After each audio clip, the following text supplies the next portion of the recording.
नमस्ते दोस्तों।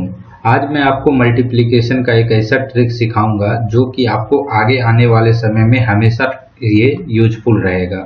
हो सकता है अभी कुछ लोग 8th में होंगे, 10th में होंगे, 12th में होंगे, लेकिन अगर आप कभी भी कॉम्पिटिटिव एग्जाम की तैयारी करेंगे तो ये चीज़ कभी व्यर्थ नहीं जाएगा, आपको हमेशा हेल्पफुल करेगा। इसको गुना कैसे करते हैं उसको सीख लीजिए। मैं एक बता रहा हूँ अभी, और उसके बाद मैं यहाँ पे कई सारे लिया हूँ, इसको मैं आपको सॉल्व करके अभी आपको दिखाऊंगा और कैसे आपको करना है। जैसे इतना बड़ा नंबर है, इसको भी आप बिना ज़्यादा लिखे हुए सिंगल लाइन में सॉल्व कर पाएंगे। चलिए एक मैं यहाँ 3 डिजिट से आपको समझाता हूँ। इसमें डिजिट का कोई मायने नहीं रखता है, बस एक बार समझाने के लिए थोड़ा छोटा नंबर लिए। पहले इस फर्स्ट डिजिट को इसको गुना करेंगे, ठीक है। यानी इसको इससे गुना कीजिए। 6 गुना 5 कितना हो जाएगा? 30। 30 के लिए 3 जीरो लिखेंगे, कैरी कितना रह जाएगा? 3, ठीक है। अब इस बार क्या कीजिए, नेक्स्ट टाइम इस 5 को जो है इस सेकंड वाले नंबर से गुना कीजिए। अब अगला स्टेप में यहाँ आ गए तो अब देखेंगे ये वाला नंबर बच गया, तो इसको क्या कीजिए, इससे पहले वाले से गुना कर दीजिए।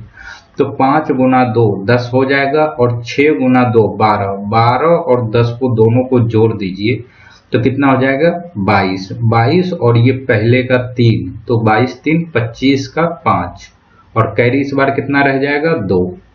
बस कुछ नहीं करना, इसको हर बार एक आगे वाले डिजिट से गुना करना है। इस बार इससे गुना करेंगे तो अब क्या देखेंगे कि यहाँ पे 2 डिजिट बच जा रहा है, तो इसको क्या कीजिए, इसको इसके साथ और इसको इसके साथ गुना कर देंगे। तो 6 गुना 4 24, और उसके बाद ये 2 गुना 2 4, और 3 गुना 5 15, तो ये हो गया 24। माइंड में चल सकता है 24, और ये 4 28, और ये 15, तो 28 15 43, और ये 2 था तो 45 का 5। इस बार कैरी कितना रह जाएगा? 4। अब देखिए जब ये यहाँ तक आ गया तो अब आगे स्टेप में क्या होगा कि ये और आगे जाएगा, तो आगे कोई नंबर नहीं है, तो यहाँ पे क्या करेंगे, इसको हटा देंगे इस बार, ठीक है। तो अब यहाँ पे इसके आगे कौन सा आएगा? इस वाले से जो गुना किए थे इस 2 को, अब ये क्या होगा, एक स्टेप आगे चला जाएगा। फिर ये भी क्या होगा, ये इससे गुना हो जाएगा। अब इसके लिए कोई नंबर इस साइड नहीं है, तो ये यहाँ से हट जाएगा, जैसे यहाँ पे से 5 हटा।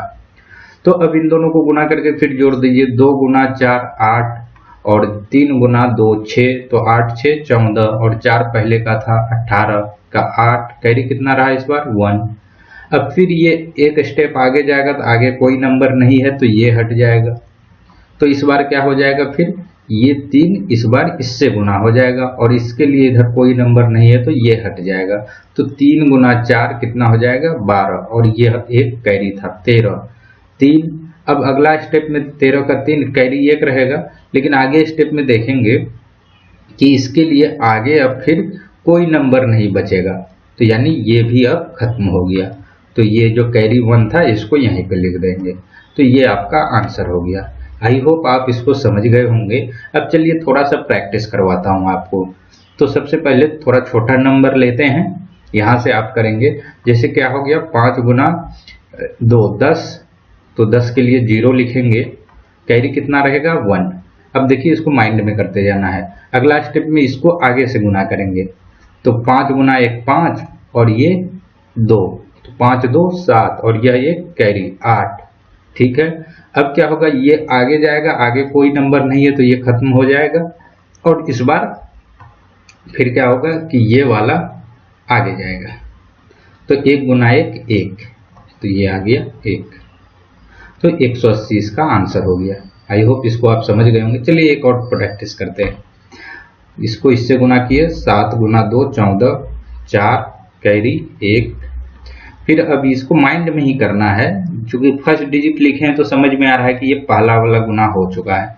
अब दूसरे पे जाना है, तो 5 गुना ये 2 गुना 3 कितना हो जाएगा? 6, और 5 और ये 7 को गुना करेंगे तो 35, तो 6 और 35 कितना हो जाएगा? तो 41, और ये एक यहाँ पे है तो कितना आ गया? 42। 42 का 2 लिख दिए, कैरी 4 रहेगा, तो 4 को हम लोग ऊपर लिख लेते हैं। अब देखिए ये दोनों गुना हो गया, तो अब क्या होगा, ये आगे आ जाएगा। 2 डिजिट कहने का मतलब क्या है कि ये संख्या जो शुरू में था ये दूसरे से गुना हो चुका है, तो अब ये तीसरे पे जाएगा, तीसरा कोई नंबर है नहीं, तो दूसरे पे इस बार कौन जाएगा, ये वाले पे ये जाएगा। तो 5 गुना 3 15 हो जाएगा और 4 ये था, तो 15 4 19। अब आगे कोई नहीं है तो इसको एक को यहीं लिख दिया, तो यानी 19, ये 1924 इसका आंसर हो गया। तो देख सकते हैं थोड़ा सा प्रैक्टिस करने का ज़रूरत है, फिर आपको ये कई बार एग्जाम में हेल्प करेंगे। नेक्स्ट है, अब ये देखिए इतना बड़ा नंबर है, कभी आपको ये कैलकुलेशन करना पड़ जाए, जैसे एग्जाम में क्या होता है कि लास्ट 2 डिजिट निकालना है, लास्ट 3 डिजिट निकालना है, तो हम लोग लास्ट 2-3 डिजिट तक ही गुना करेंगे, पूरा नहीं करेंगे। जैसे अभी चलिए लास्ट 3 डिजिट ही हम लोग निकालने की कोशिश करते हैं कि यहाँ पे गुना करने पे लास्ट 3 डिजिट क्या आएगा।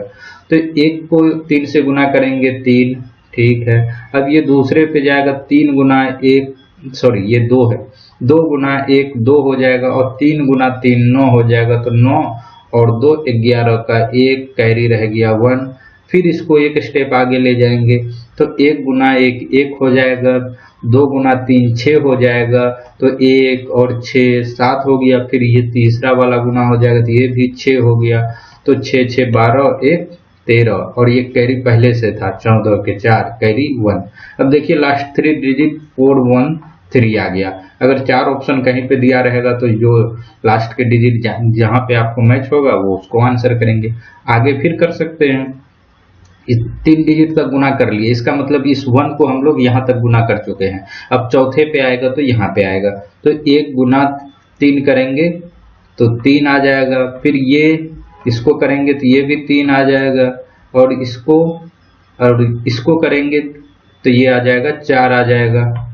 अब ये बचा 3 और 5 15, देख लीजिए 15 4 19 और 6 25, और एक कैरी था 26 के 6 कैरी 2। इसी तरीके से आगे बढ़ाते जाएंगे और गुना करके जोड़ के यहाँ पे लिखते जाएंगे।